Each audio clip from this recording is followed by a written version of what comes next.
Alright, how's it going, everybody? This is Ismortah, and this evening we're going to do some more Yugioh Duel links. Going through, for those of you new, some of my favorite decks and completed decks that I own, and walk you through the strategy of the deck and to show you an example of how they play. So I expect similar suit this evening to go through 2 decks to show you, and I'll keep showing you 2 every week. But before I get started, let me just check the Twitch feed, and I'll get right with you.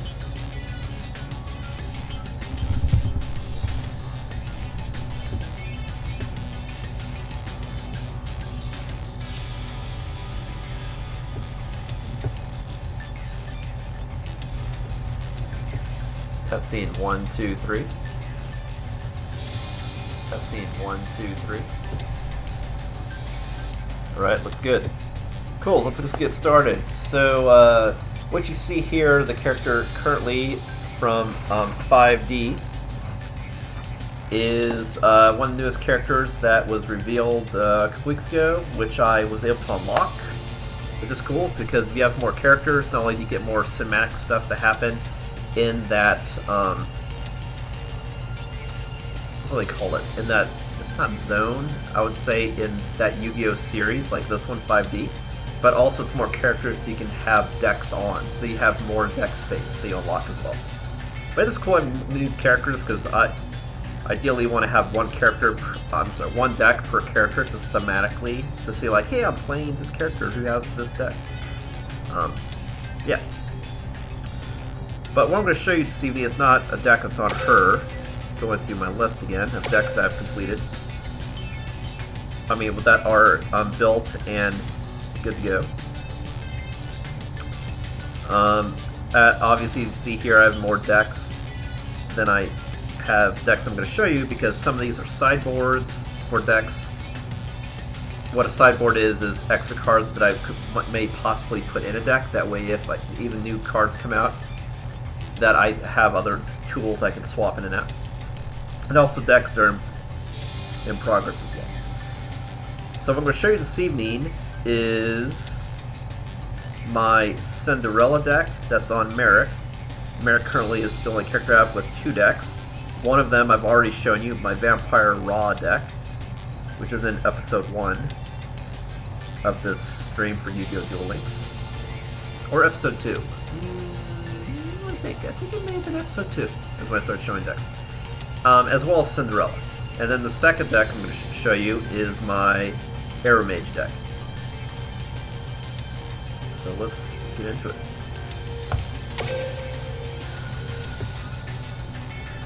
And so what I'm going to do here is I'm going to tell you the general theme of this deck, then I'm going to go you through each card, just explaining how it works, and then I'll weave in talking about the strategy of this deck and how the cards work with each other, and then I'll play one game of the deck so you can see it in action, example of how I do it. Obviously, I'm going to be playing against computer opponents, that way I can talk through it and stop gameplay so I can talk, because the whole point is to show you the strategy, but also to emphasize you can obviously tailor this deck to whatever works for you and cards that you have that I may not own, but just in general how the engine of the deck works, so you can make it yourself as well.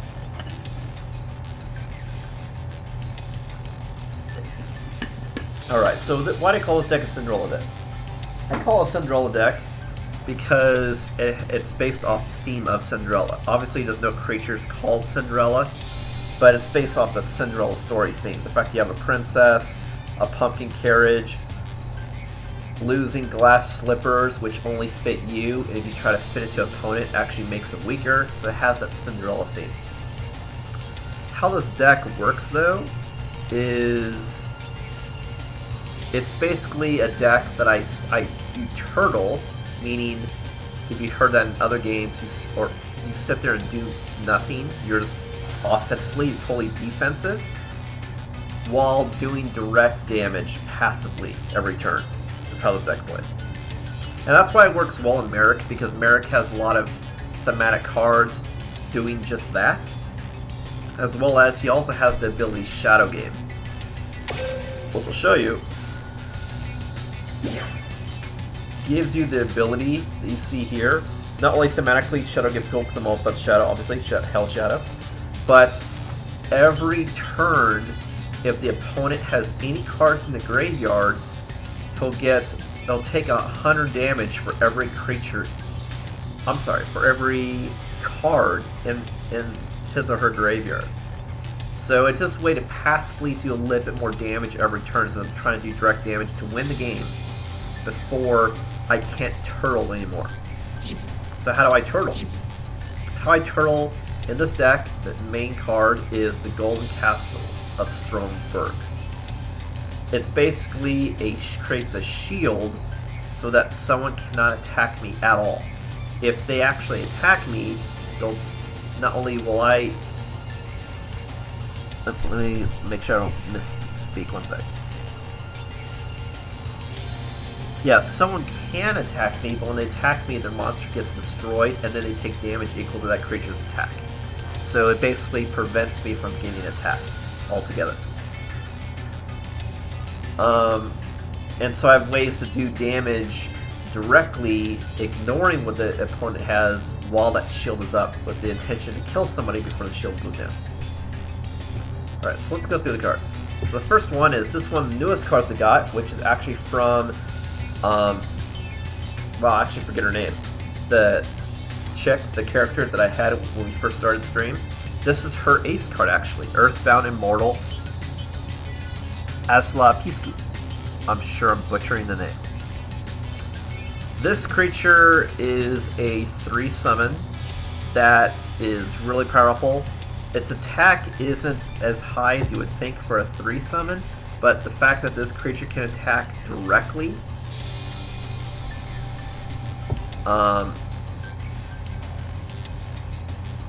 and it can't be targeted by the opponent for attacks, and then also I can destroy creatures that the opponent has to do more direct damage. So this is a vehicle for me to do that direct damage like I was talking about.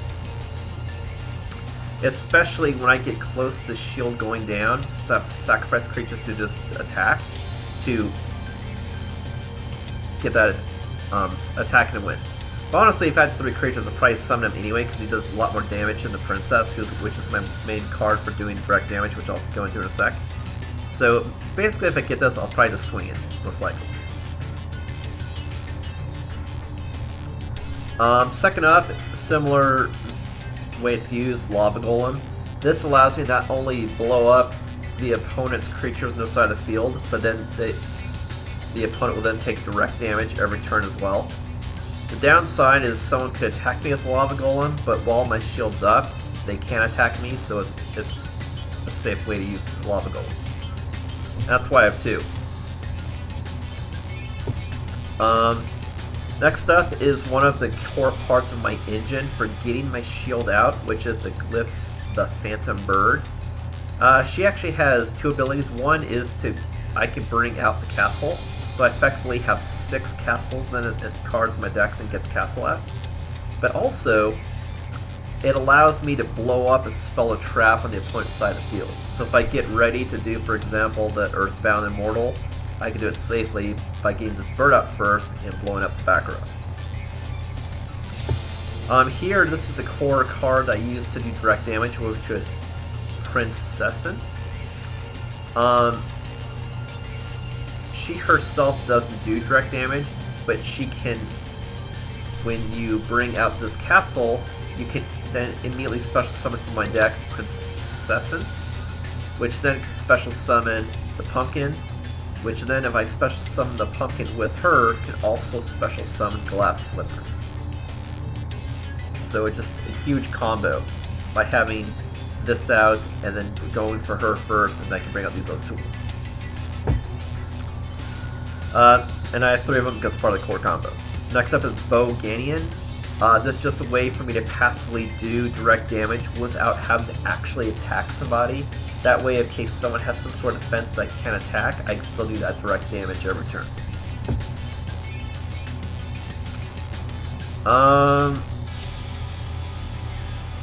This is just another creature that King Pyron that I can do direct damage.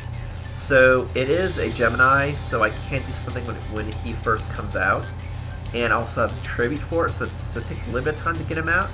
But as you can see, I have time because I have my shield, which basically buys me like 3 turns on average. So this allows me then to set up King Pyron so that every turn I can do 1,000 damage to the opponent. Most likely I'll always have something sacrificed because I'll have like a bird or a Boganian or something that's weaker that if I have multiples of, I can tribute for Pyron to come out. Next up is Pumpkin Carriage. This is what allows my Princessin to attack directly, as well as it also shields my shield from getting targeted by card effects. So as long as I have the Pumpkin Carriage out, you cannot blow up the castle. So you have to blow up the carriage first, but you can't attack the carriage, so you have to do something to remove the carriage first in order to even target the castle, which is pretty awesome. So I have a couple of those. Next up is Reload. This allows me to reshuffle when I'm trying to mill for the castle in case I have a bad opening hand to try to get cards that I need. In fact, I can take cards in my hand and get rid of it with the potential what I draw is what I need. The castle, like we're going into, it protects me from attack. What's bad about the castle is every turn it's out, I lose 10 cards from my deck. But if I can't lose exactly 10 cards, then instead Golden Castle is destroyed. So the good thing is, if the castle, when it's out, I can't draw 10 cards, I still get the bonus effect of the castle, at least during the opponent's prior turn, even though I know I couldn't support it. So basically this is out like 2 or 3 turns, and then since I have other ways to get other castles, most likely I can always, on average, protect myself for 3 turns with the castle. So I have to win in 3 turns. The castle also allows me to special summon anything that uses the words Golden Castle in the deck. So while this is out, I can special summon a princess, I can special summon a bird, and I can also special summon the Iron Cage. What Iron Cage does is it allows me, when the castle's out, to take any one of the opponent's creatures and put it in the graveyard, and then next turn I can special summon a creature to my side. So right before the shield goes down, I can use Iron Cage to steal that creature and use it against the opponent, or I can use it just to get rid of something of the opponent's that's preventing them from being attacked. Next up is, so I have a couple of those. Next up is Feather of the Phoenix. This just allows me to cycle crap my hand for crap my graveyard, so I can replay stuff, like for example replaying Golden Castle, or something that somebody blew up of mine that need, like a princess or a Pumpkin Carriage to a direct attack. So I have a couple of those. I also have a couple Magical Mallets used the same way as Reload, that just allows me to get rid of stuff in my hand for the chance of getting what I need out of my deck. Next up is Mask of the Spell. This just adds another utility for me to do direct damage without having to use creatures. The fact that if the opponent has any sort of spell, they'll take 500 damage every turn for having that spell. And lastly, I have 3 Glass Slippers. This allows me to give my princess a 1,000 attack boost, so she does more attack during her direct attacks. And I have multiples, so I can give it on multiple princesses. And same thing, like right before the shield goes down, if for some reason I can't win the game, immediately afterwards, I can use it to nerf the opponent's creatures by 1,000 attack by putting the slippers on that creature. And that's it in a nutshell. So let me just show you live how this deck works, for example. But with the Shadow Game and the Princess, on average, you're doing like 1,500 damage per turn. So in 3 turns, which by the time this shield goes down, you should be able to win the game. Unless the opponent has a way to effectively every turn keep gaining life. Or blows up the castle. Then it's almost handily game over. because the creatures otherwise are incredibly weak. And I don't have any good back row. Let's show this in action.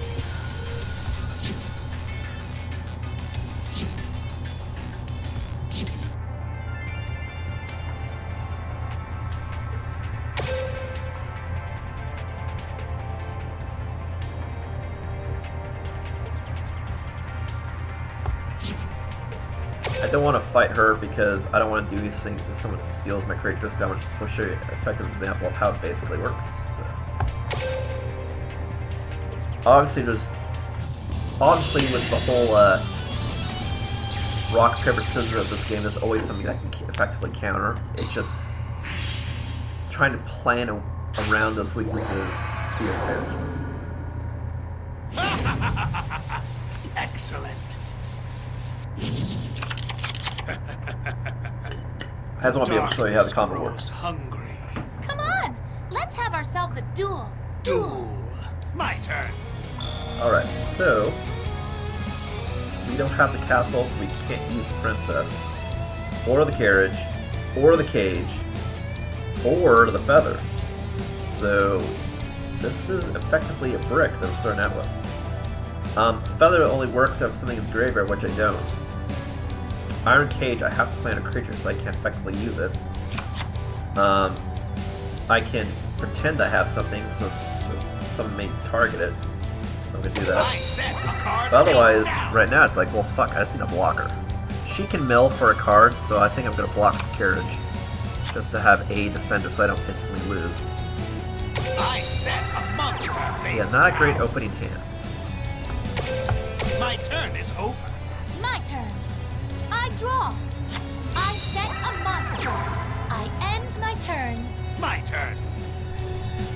Draw. But this is a fun deck just because you have the whole princess theme, Cinderella theme, and then it's actually a deck that works well with Shadow Game, which is a new ability I got a few weeks ago. I was like, oh, it's so cool. That's because Merrick always talks about playing a Shadow Game, and here I have it, so. Anywho. Wow, this is a really unfortunate hand, I have to say. But it's also one of the problems with having a larger deck, because it's less likely you get what you need in your opening hand. And the reason why I didn't tell you this, why I had 27 cards, is so that I don't instantly lose the game by doing the ability. Because if you have enough that you can do the ability twice, you'll most likely will deck yourself. But the ratio I'm still experimenting with. That's why I have 27, before I had like 25 to 27 cards. That way it can go off twice, and I'll still have the benefit of the shield, as opposed to just like one turn or something. But who knows, maybe one turn's the better choice. I've just seen that since it takes me 3 turns to win, you really need the shield up for 3 turns, is the logic there. Okay, so it looks like I'm still effectively being able to defend, so I will do so still. I just won't play anything else. We'll just hope I get a better draw here soon. Because, like, I can use the Iron Cage without the castle, but if I use it without the castle, I can only target my creatures, not the opponent's. My turn is over. I'm coming at you. My turn. I draw. I set a monster. But the fact that I effectively didn't really do anything of substance in 2 turns, if I was playing any sort of meta deck, I would have instantly lost, obviously. Draw. Wow, this is just a terrible hand. Wow. But you know, it could definitely happen. So,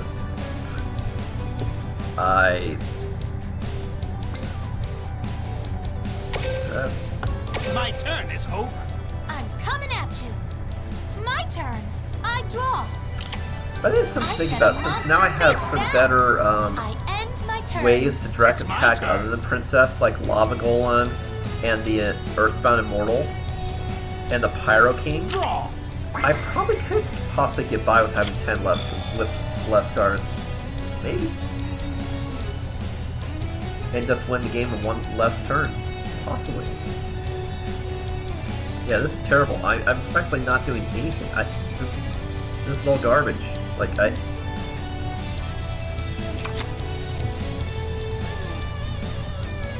Like, I can put her out to direct damage, but then she'll get blown up, being only 300 attack that I would instantly die, so... This is not good. My turn is over. That's something to think about. Coming at you. Making a My solid turn. 20 card deck and just having it so I can win, I set a card and face down. win by only having the shield up for End one my turn. turn. For 2 It's turns. my turn. Possible. As opposed to 3. Draw. Alright, finally I have something, so let's start doing something. Even though I make it, then immediately attack.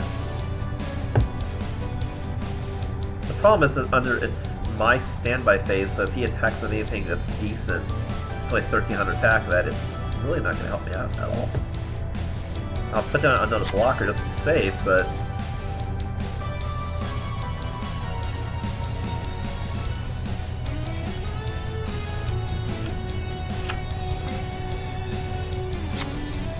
I set a monster. So far, My it's no turn is bueno. over. I won't Obviously, hold this back. isn't one of my best decks, but it is a My fun turn. deck. I draw. But, From my obviously, hand. weakness of the deck is... I activate a spell. If you don't start with some way to mill for the castle, you kind of bone. But if you have the castle, you can then tutor for all the other cards. So, The worst who knows, is maybe yet that's to the answer. come. Have a smaller deck by 7 cards It's my turn. and hit harder in less turns. Possible. Draw. There we go.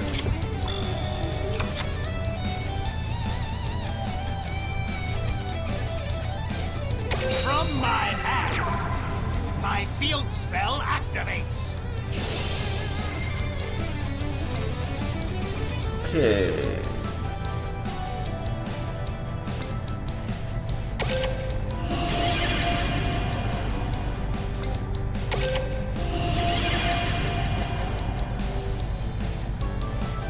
Save that for later.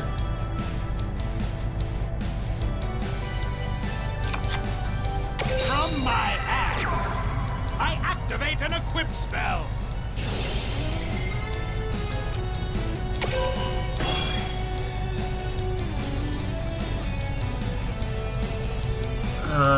I think I'll try to blow up this person's opponent's back row.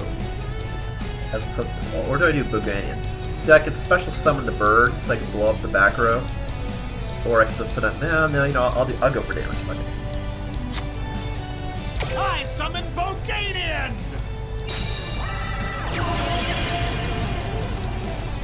And it's fun to also use these direct damage cards from Merrick because you get the whole Merrick speech about some of these characters as well as Lava Golem animation, so it just adds to the fun, which is cool. Right. Let's battle. Go!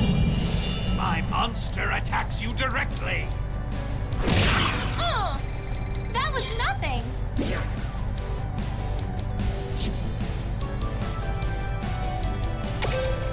My turn is over. I won't hold back. My So you turn. see from the math here, I have to hit her 2 more times to From win, my hand, regardless of how I many activate additional a points from the continuous graveyard spell. or Boganian. I So. end my turn. The worst is yet to come. My turn. Draw. I activate Boganian's special ability. It's good I have the bird because that allows me to Crossbow of Calamity. mill for another castle I am potentially. not losing this one. I say potentially because I could have lost the castle in these 10 cards I just got rid of. Let's check right now. Oh, they're both still in the deck. Wow, got lucky there.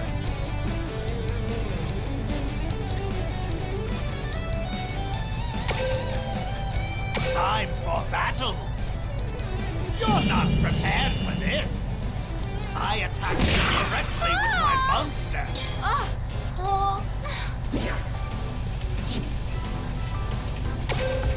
My turn is done. Yeah, that's how the As deck works. So new she'll take 100 damage, and then she'll instantly get hit by Boganian. That'd be it. It's my So turn. actually, it only took 2 I turns to draw. kill her. I guess it's the end of my turn. 2 turns of Let attack. the destruction commence. I will destroy you. My turn. I draw. I activate Boganian's special ability. Fire your arrow! Crossbow of Calamity!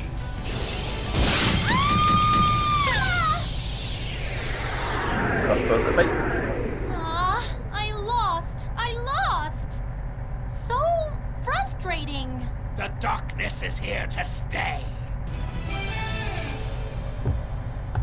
Yeah, it's a fun deck. Like I said, there's obviously ways to make this more efficient as far as starting with that castle and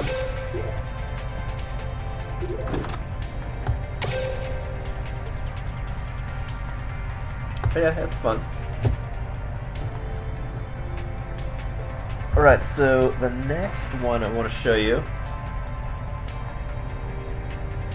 is Aromage.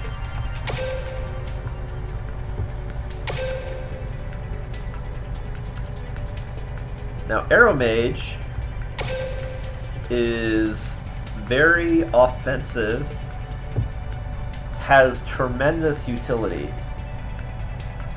and as long as I have more life than the opponents, I can do some crazy shit with these creatures. So this deck is actually rised up the ranks, and this is probably one of the top 3 decks that I currently own. And what's amazing about this deck is, let me get the math right again.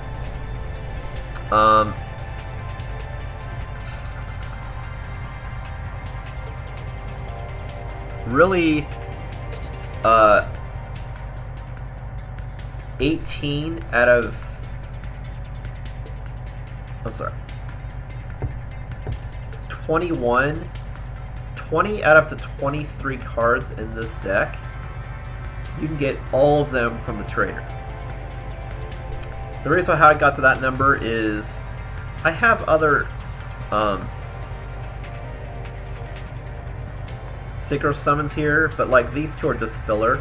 The core ones in the deck are these 3, so it's really a 23 card deck at its core.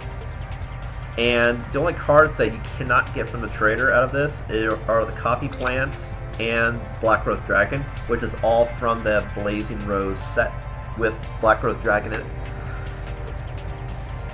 But yeah, otherwise all the Aromage stuff, the Aroma Garden, Solemn Wishes, Rose Lover, they're all from the card trader. Some of these are from the core stock, and the majority of them, the Aromage, is just from the rotation that changes. Is it every day, every couple days or something? That's on the rotation. But all these are from traders. So if you stocked up gold and SR and ultra rare metals, then you can acquire all the stuff easy. It's really a deck that it's just something you grind for by doing stuff in the game to earn those points. Yeah, no, this deck, like, I just want to get thematically because I was like, oh wow, I collect Aromage stuff. Maybe it's good, but like, it's a really powerful deck actually.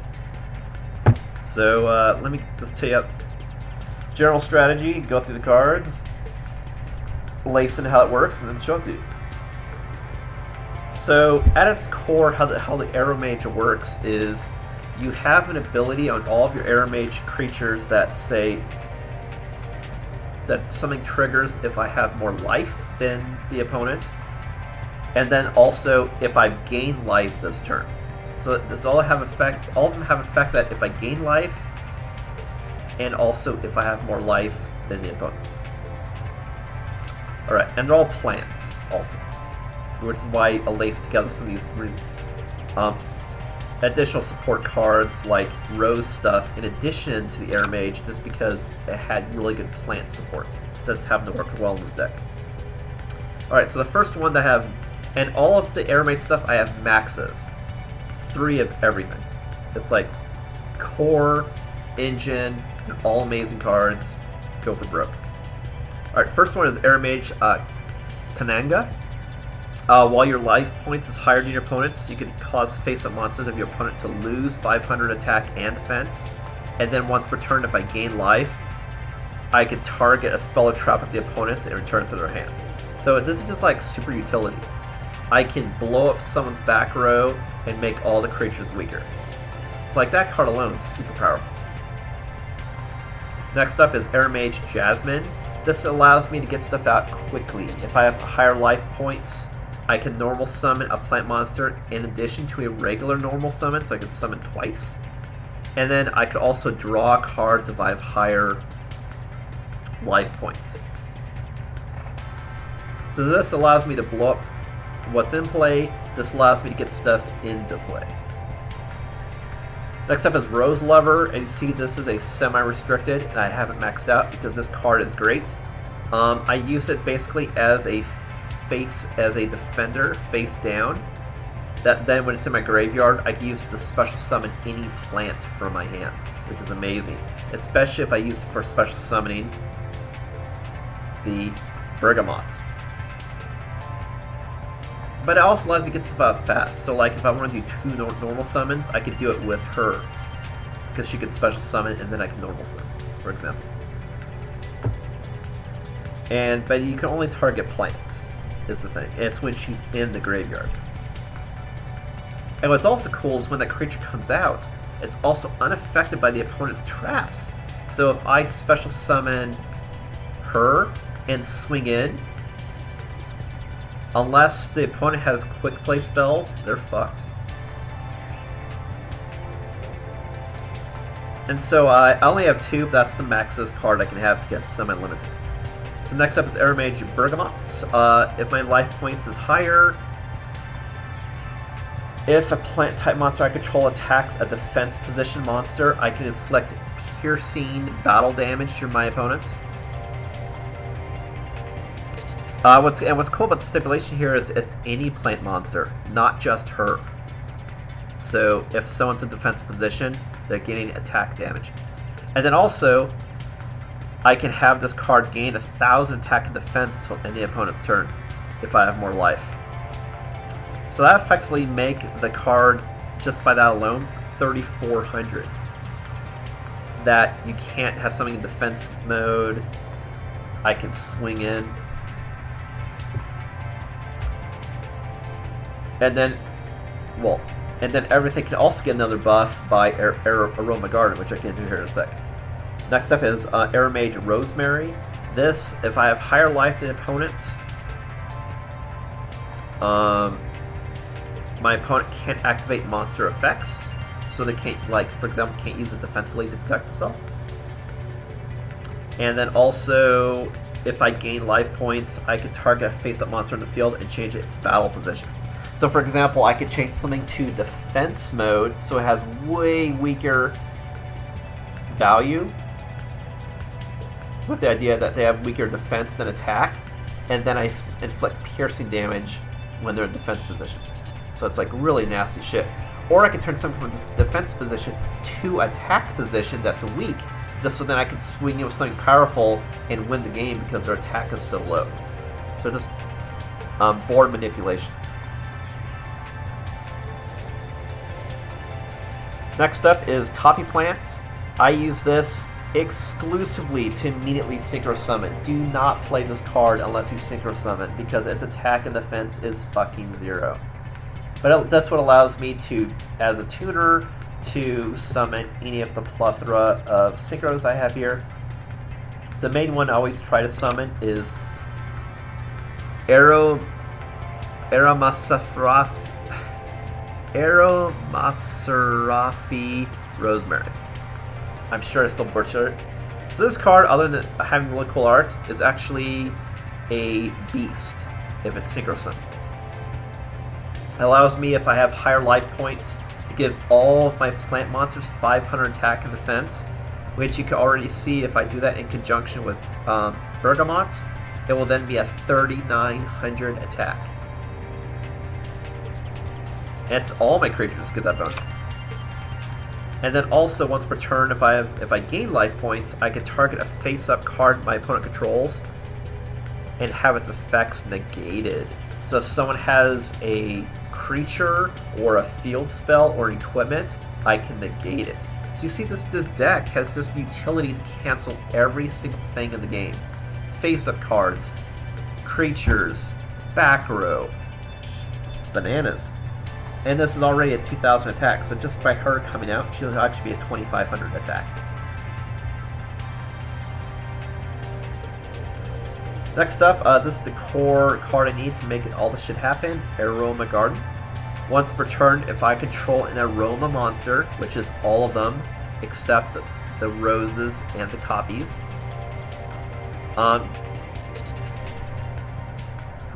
get 500 attack and defense until the end of the opponent's turn. And then also, if any of my Aroma monsters are ever destroyed at all, I immediately gain 1,000 life points. So this gives me the engine to gain life, and also gain 500 life points whenever I activate an Aroma Garden as well. So this allows me to keep my hit points higher than the opponent, so I can do all these Aroma abilities, as well as buff everything that is Aroma. Lastly, I put in a Solemn Wishes, just as another way other than the Garden, to just passively gain life every turn. That way not only I trigger the fact that I gain life, those effects, but also if I have more life again than the opponent, I get more effects. Lastly, what we got here is Black Rose Dragon. This is just a utility I put in, just thematically because I'm using Rose cards. But also it's a powerful synchro, so if I have a combination of tuners and creatures higher than 5, I could gun for the 7. This has two uses. One, I can use it as a bomb to blow up all creatures in play, if it's a really bad scenario.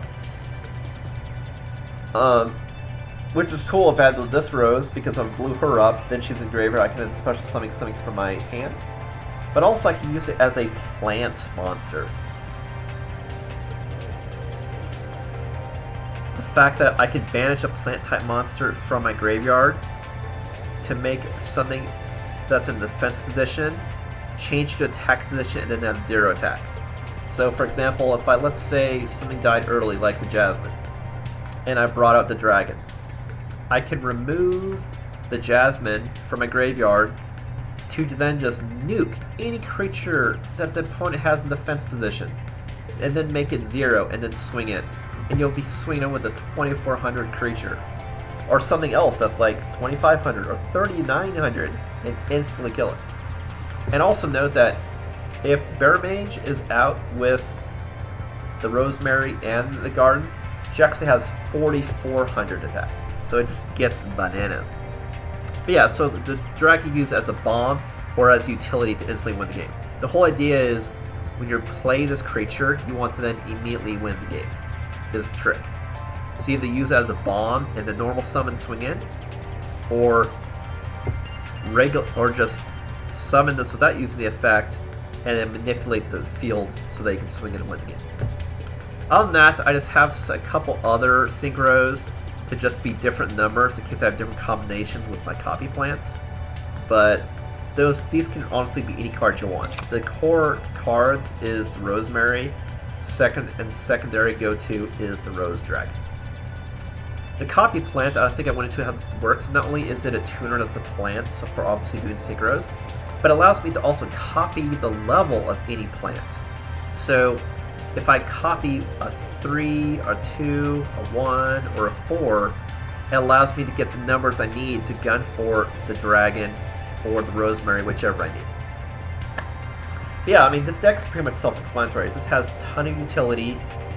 You need to have one of these out, and then you just draw cards and win the game, honestly. The ability I'm going for here is the LP Boost Alpha, so I start with 1,000 more hit points than the opponent to make sure at least out the gate I can do the abilities that if I have more life than the opponent. And that's in a nutshell. So let's... And I have this on... Oh... Why is his name escaping me? His name's not Millennium. Pegasus. Just because he's, I believe, the only creature I currently have that has LP boost, that does already have a deck. And he's fun to listen to, so he inherited the deck.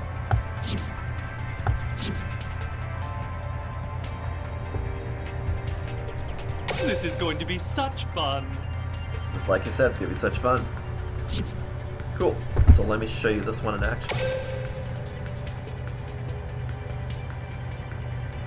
I'm not going to do reverse trap just because, again, I want to show you the deck and not have stuff.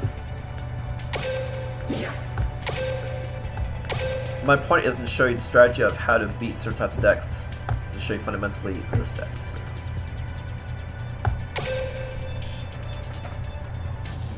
Alright, while this loads, let's get some water.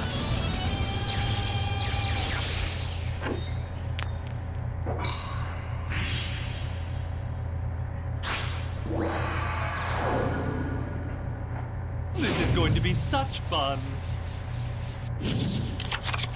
I only allow the finest duelists to duel me. I hope you live up to your reputation. Duel me. Duel. My turn. Go. Alrighty. I summon a monster in attack position. Now this time I got a fantastic opening hand. I got my garden, copy From plant, my hand, couple I activate a continuous spell. Aromage. I end my turn.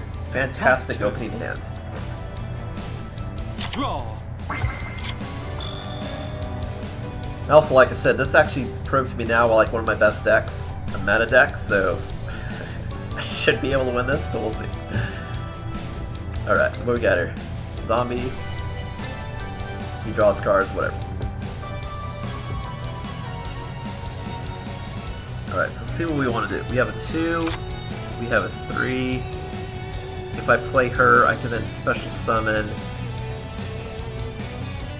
Kanaga.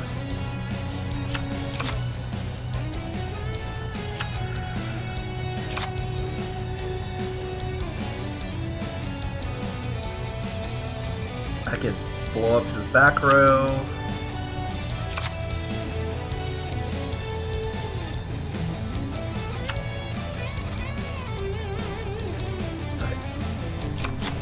From my hand, my field spell activates.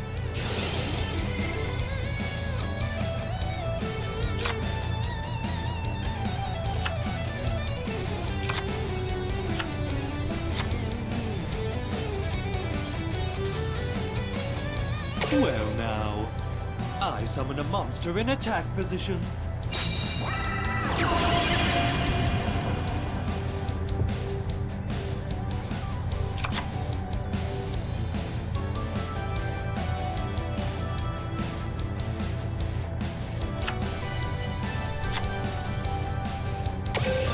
Let the fun begin.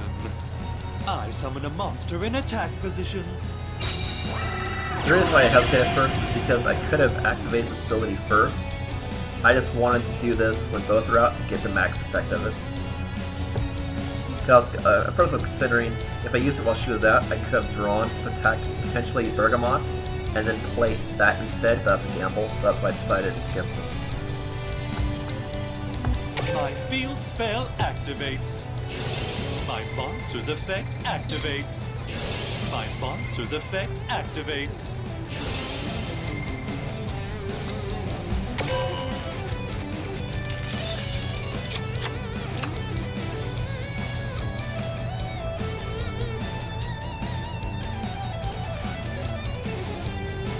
And most of the time when you play her, you definitely want to have her in defense position, or to immediately sacrifice her for something else like a tribute or a synchro, just because see she has very low attack, it's super dangerous. Whereas her defense is really good, especially with the buffs, like see 2400. This seems nice to know, food for thought, because like you play her early and you don't have anything else to play on top of her to tribute, get her off the field. A little dangerous.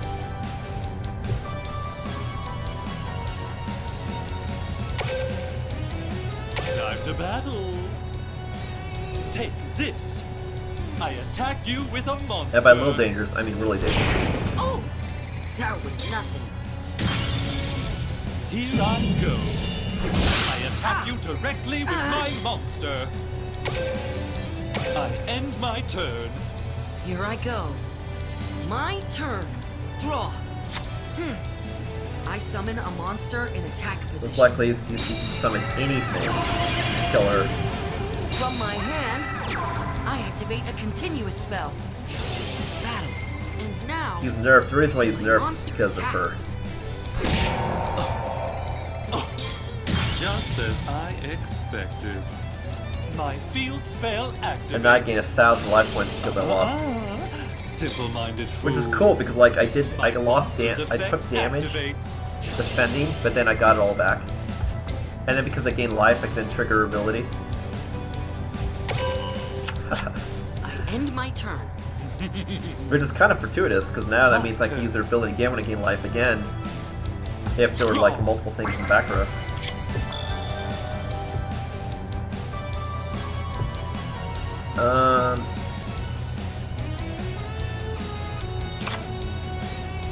Let's see what I want to do here. Only because I'm seeing if I have enough to do a synchro. I can synchro for 6 or 7 or 8. Ooh, I'd go for Black Rose. Let's do that. That'd be fun. Unless I want to do her. Yeah, I'll go synchro.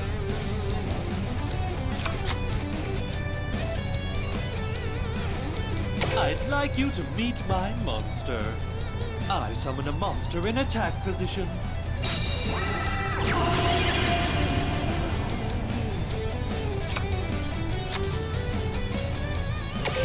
Hope you're ready. I summon a monster in attack position.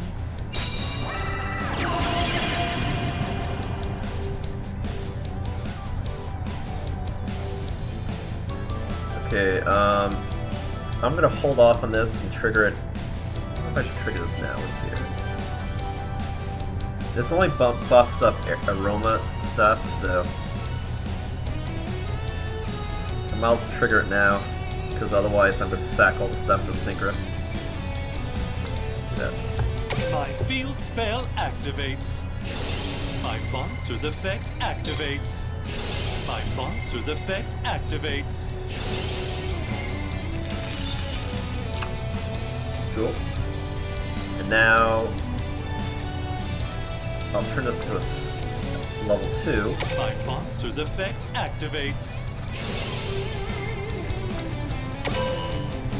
And then I'll synchro 4.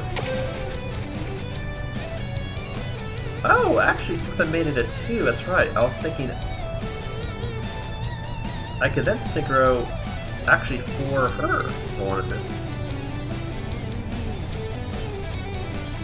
Ooh, you know what? Let's do that instead. This gets part of the core combo. Yeah, let's do that.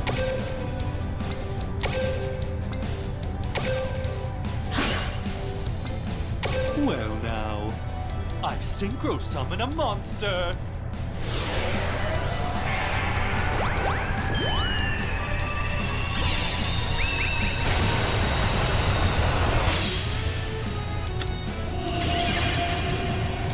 Of course, what I just realized now, the better play would have probably been using the copy plant to copy her. Oh no, because then it would have only been 6. Never mind. The math would have stubborn off. Because you always have to sacrifice a tuner and something else. Yeah, never mind.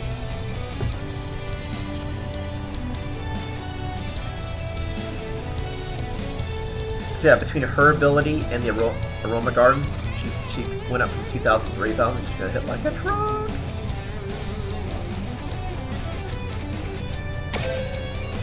Let's battle. Take this. My monster attacks. I have not lost yet. Here I go. My monster attacks I your mean, see, life points look at, like, she only got 1,100 attack. Look at her defense, 2,900. Use her as a blocker, you can sit there forever. Nuts. My turn comes to a close. I won't lose. My turn. I draw. From my hand, I activate a continuous spell. I set a card face down. I end my turn. Your mind is an open book to me. It's my turn. See, he has potential back row, I but draw. because I got my Kananga, I can blow up, I can get rid of whatever this is. I think I kind of want to show you how high this gets since I have everybody up for fun, so let's do that. I'm pro fun.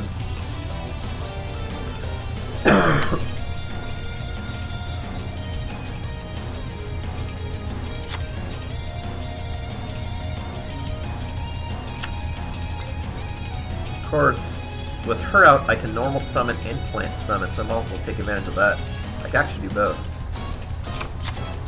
Let's do it. I'd like you to meet That was my plant monster. summon, that's why it showed I summon a monster in her- attack position. Art Glow, showing that I was using her ability. And so now I can do a normal summon. Now I get rid of the liability. Now I have the Dream Team out. Summon a Pull up the monster. back row and swing it with massive damage.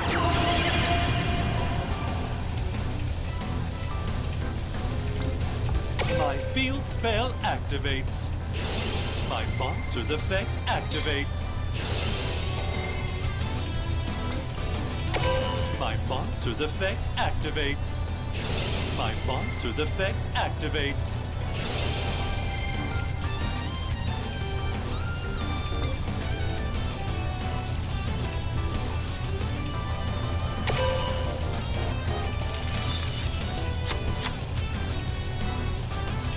Look at that. 2,400, 3,000, 4,400. That is fucking obscene. And all these cards I'm using, that I've used, with the exception of Copy Plant, which is a normal card, a rare, just a rare, I believe. You can get all of it from the trader. It's amazing. Let's battle. The end is truly in sight. I attack you directly with my monster.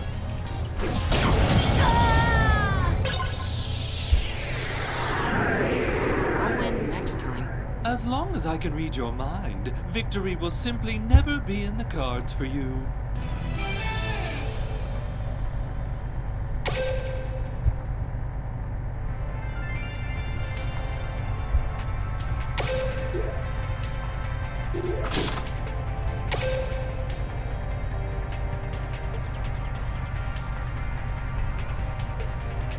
Cool. Well, those were the two decks I wanted to show you this evening. Obviously, like talked about my first deck, it's probably worth noting maybe making that deck 20 cards instead of 27, but have more aggressive ways to do more direct damage in one turn. That way you can get by with only having a shield for 2 turns instead of 3, but both are viable. And then Aromage deck, which just has so much utility that really has solutions for any sort of problem with the deck you may face. But both fun decks, and both have really cool themes as well. Well, that's it for this evening. Next week, Monday, 7 p.m. PST, I'll do some more Yu-Gi-Oh! Duel Links and show you 2 more decks that I have that have cool themes and cool mechanics. My next stream is Wednesday, 7 p.m. PST, and that'll be some more Heroes of the Storm. Go through some more of my favorite heroes and show them to you and discuss basic strategy on how to play those heroes. Ironically, last weekend, a storm actual took down that stream early, so I don't expect thunderstorms in a couple days, so should be able to show you a couple of heroes during that time. But again, thanks for watching, everybody. I appreciate the support, English, and I'll have more streams this week. Thanks for watching. Catch you on the flip side.